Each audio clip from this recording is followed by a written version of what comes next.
seorang komandan perang yang berusaha untuk merebut kota kelahirannya dari kerajaan musuh. Gimana kisah selanjutnya? Daripada penasaran, mari kita simak alur ceritanya. Dikisahkan bahwa ribuan tahun yang lalu, raja dan bangsawan Cina sering sekali menghadapi perang untuk perebutan kekuasaan. Setiap raja dan bangsawan yang kalah dalam peperangan akan merasakan ketakutan yang luar biasa karena hidup mereka diincar oleh musuh-musuh mereka sendiri. Maka dari itu, raja dan bangsawan Cina diam-diam menggunakan pengganti yang dikenal sebagai shadow atau bayangan. Bayangan itu sendiri adalah orang yang sangat mirip dengan raja ataupun bangsawan.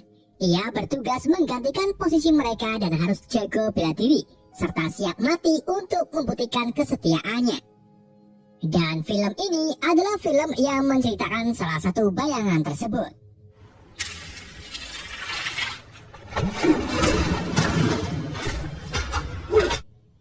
Cerita dimulai saat Komandan Ziyu dari kerajaan Pai kalah dalam duel melawan Raja Yang Chang dari kerajaan Nan.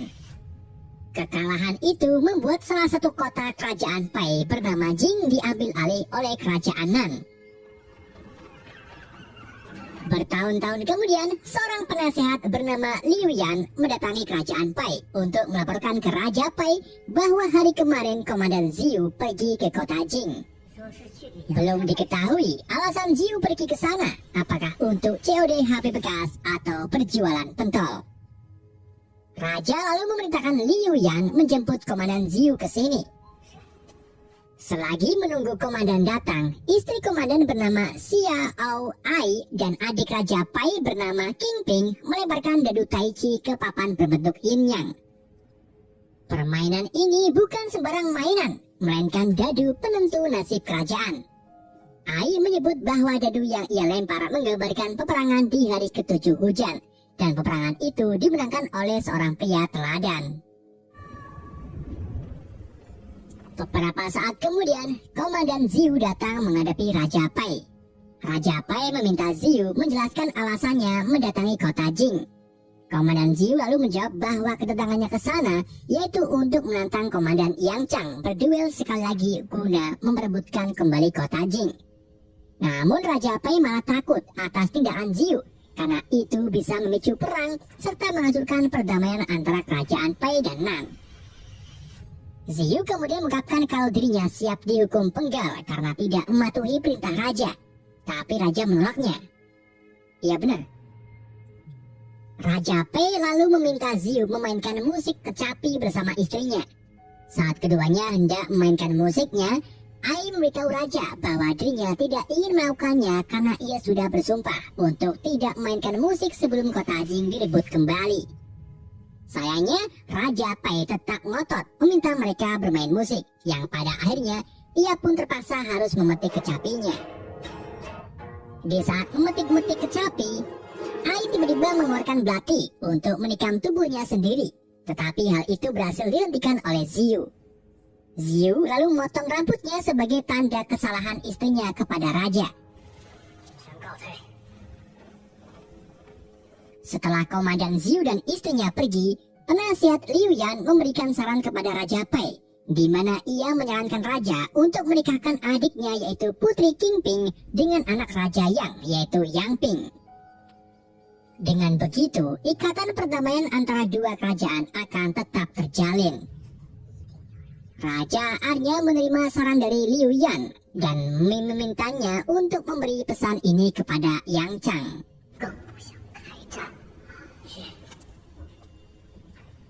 Malam harinya, Ai diam-diam memasuki ruangan rahasia yang mengarah ke sebuah goa, di mana di situ ada Komandan Ziyu sedang membuat luka bersama Komandan Ziyu yang asli. Ternyata Komandan Ziyu yang terlihat muda adalah bayangan Ziyu yang tua. Ziyu muda memiliki nama asli yaitu Jing Zhao.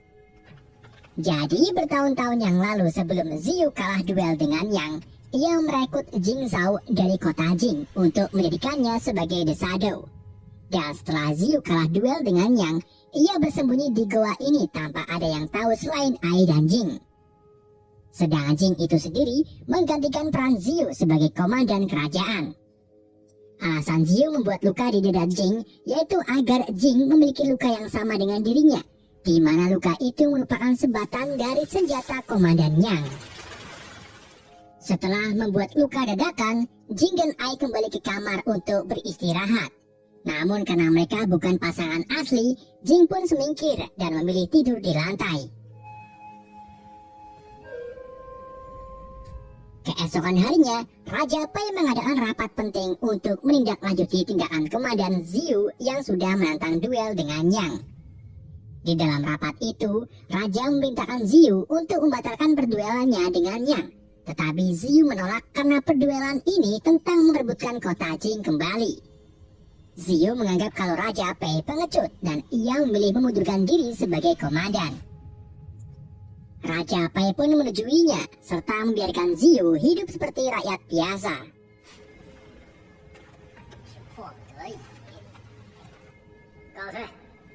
Saat Ziyu hendak pergi, Raja Pai meminta Ziyu memperlihatkan lukanya dulu saat kalah melawan Yang.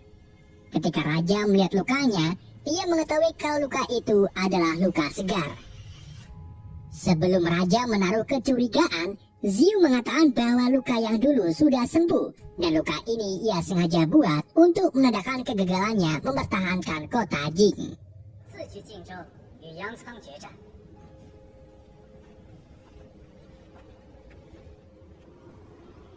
Komandan Ziyu kemudian kembali ke goa untuk berlatih kungfu bersama Ziyu yang asli. Di sini, Ziyu asli berperan sebagai komandan yang akan memberikan gerakan-gerakan khas milik Yang. Di dalam perduelan nanti, ada 3 ronde. Jika Jing Zhao kalah 2 kali, maka ia akan kalah. Iya dong. Di tengah latihannya, Jing kewalahan menangkis serangan dari Ziyu. Hal itu tentu saja membuat Ziyu marah. Ziyu lalu memberikan serangan terakhir milik Yang, di mana serangan itu berupa memutarkan tubuh 60 derajat ke samping, dan setelah itu disusul dengan pukulan tongkat membelah semangka. Ziyu memberitahu Jing kalau dirinya hanya mengeluarkan setengah kekuatannya saja, tetapi Jing sama sekali tidak bisa menangkis serangan yang dirinya berikan. Sungguh sangat memalukan bagi dunia perdagangan.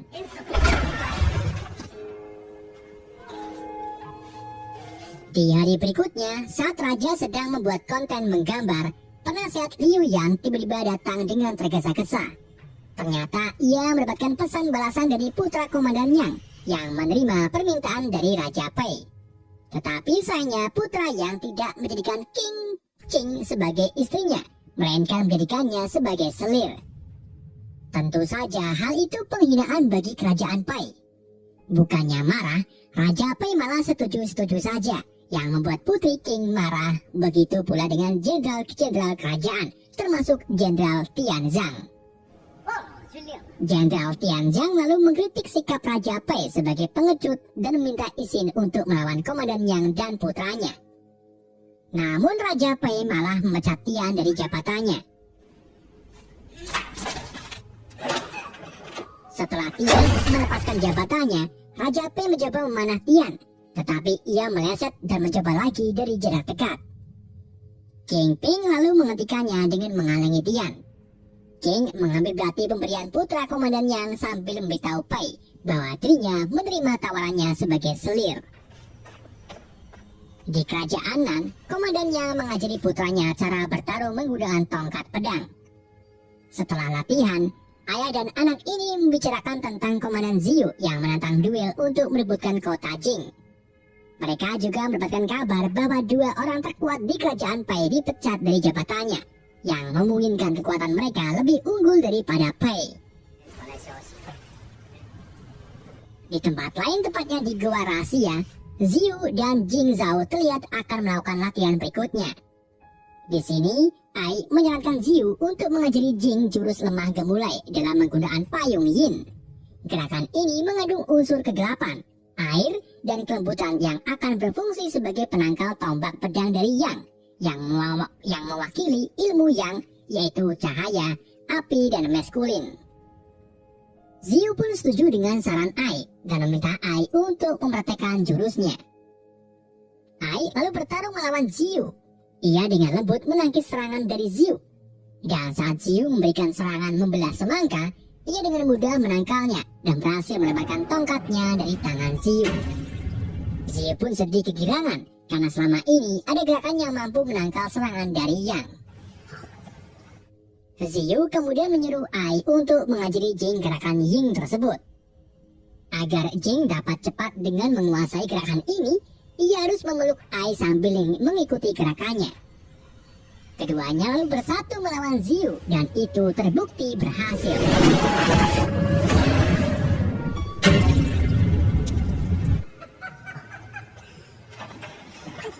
Selesai latihan, Jing bermain seruling di hutan bambu. Ia lalu dihampiri Jenderal Tian yang menanyakan di mana beli seruling tersebut. Jing menjawab kalau dirinya beli di online shop. Jing kemudian memberikan seruling itu ke Tian, sehingga Tian bisa memerintahkan narapidana kerajaan yang tinggal di hutan bambu ini.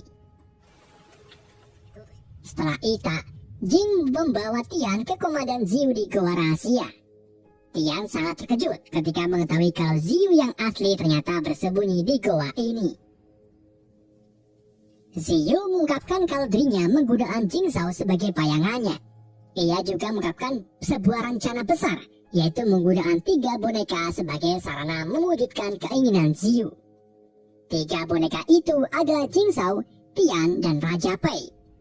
Jing bertugas berduel melawan Komandan Yang, sedangkan Tian bertugas membawa pasukan narapidana menyerang kota Jing dan merebutnya kembali.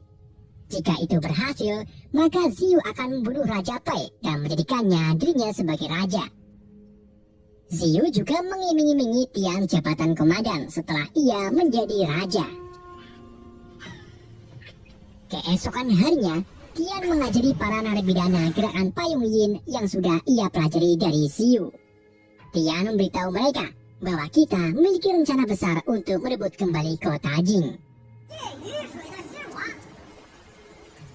Sementara itu di Goa Rahasia, Ai, Ziyu, dan Jing terlihat sedang minum teh bersama-sama sambil membicarakan tentang keberadaan ibu Jing yang ternyata masih hidup. Ziyu mengungkapkan bahwa dirinya tahu keberadaan ibu Jing dan akan membiarkan Jing pulang jika ia berhasil mengalahkan komandan Yang nanti besok. Jing pun semakin bersemangat untuk mengalahkan komandan Yang demi melihat ibunya lagi. Selesai minum teh bersama-sama, Ai dan Jing kembali ke kamar.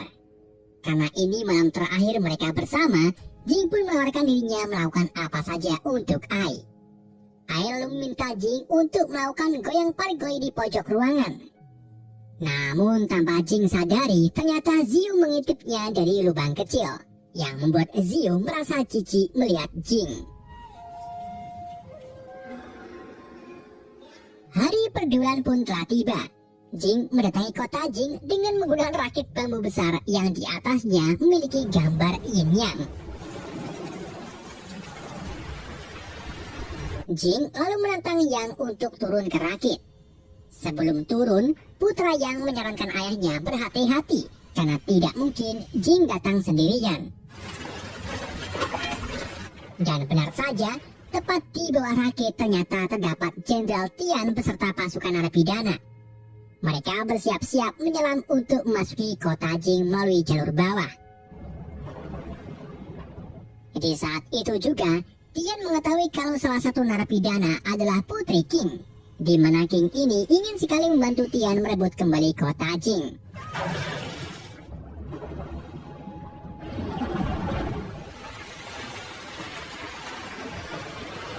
Kini duel antara Jing dan Yang pun dimulai.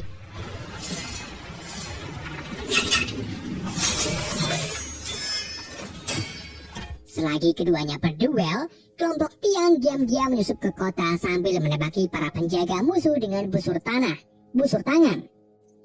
Setelah itu, mereka menggunakan payung besi tajam sebagai senjata sekaligus sarana untuk menuju ke benteng Takeshi.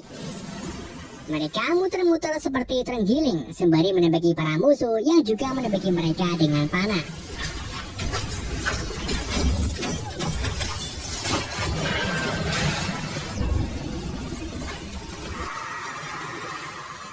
Setibanya di benteng, mereka mulai melakukan pertempuran jarak dekat dengan pasukan musuh.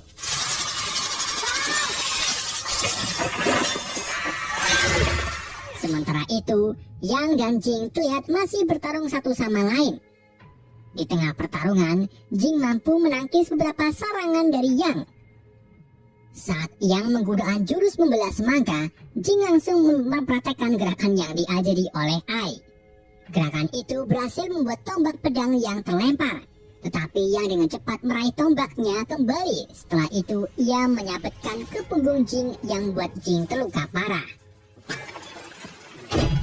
Kini perduelan pun dimenangkan oleh Yang. Jing tak terima kalau dirinya kalah. Ia malah ingin melanjutkan perduelan sampai mati, yang kemudian diterima oleh Yang. Sementara itu di atas tebing, putra Yang akhirnya turun tangan untuk menghadapi pasukan Tian. Ia lalu bertarung melawan Putri Qing dan berhasil membunuhnya dengan jurus membelah udel.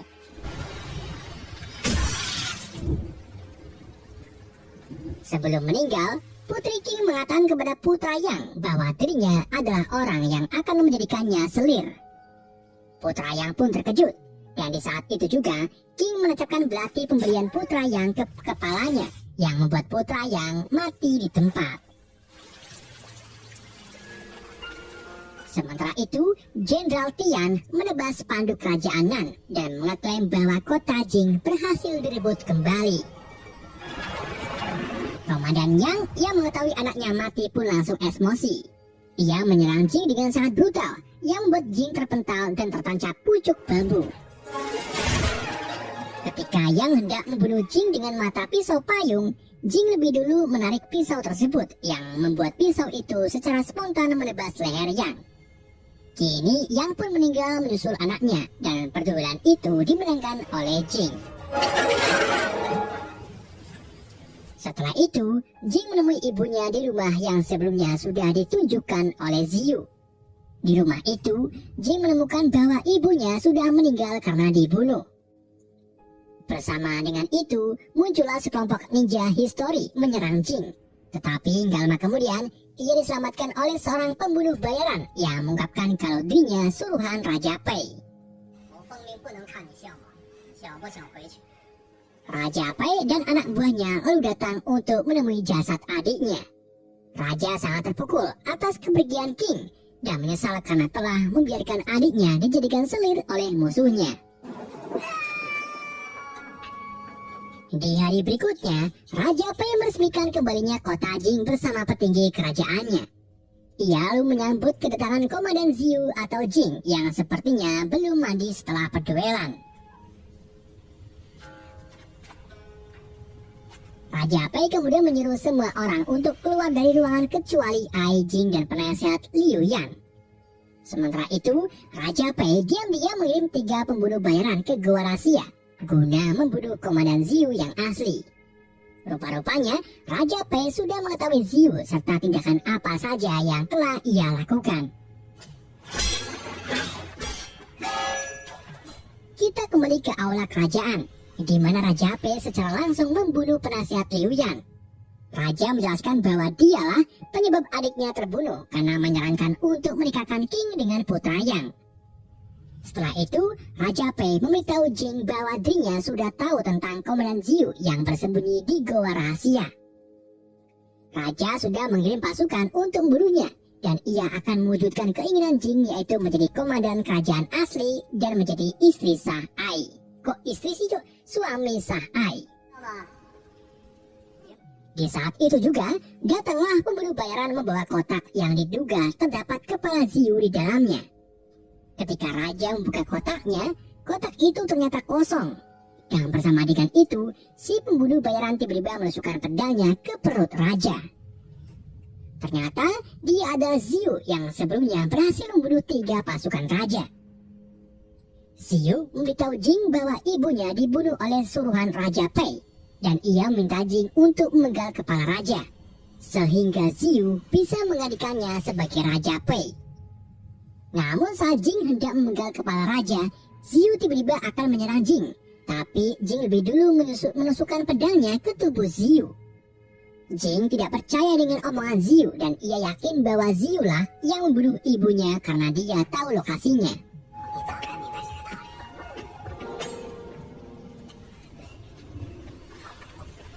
Jing kemudian membunuh Raja Pei, Jin juga meletakkan pedang ke tangan Ziu agar seolah-olah Ziulah yang bunuh raja. Setelah itu, ia pergi keluar ruangan untuk memberitahu Jenderal Tian serta bangsawan lainnya bahwa raja telah dibunuh dan dirinya berhasil membunuh pembunuh raja tersebut. Ai yang sok melihat pembunuhan itu pun berlari menyusul Jin, tetapi ia berhenti di belakang pintu karena melihat kejadian yang ada di luar ruangan. Apakah kejadian itu? Kejadian itu apa? Film pun berakhir.